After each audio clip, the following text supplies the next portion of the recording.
என்றும் புதியது, பாடலென்றும் புதியது, பொருள் நிறைந்த பாடலென்றும் புதியது. முருகா உன்னை பாடும் பொருள் நிறைந்த பாடலென்றும் புதியது. முருகா உன்னை பாடும் பொருள் நிறைந்த பாடலென்றும் புதியது.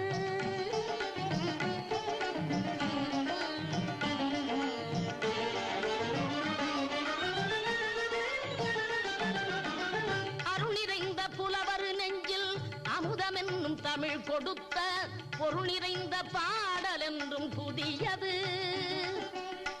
அருள் நிறைந்த புலவர் நெஞ்சில் அமுதமென்னும் தமிழ் கொடுத்த பொருள் நிறைந்த பாடல் என்றும் புதியது. முருகன் என்ற பெயரில் வந்த அழகே என்றும் புதியது. முருகன் என்ற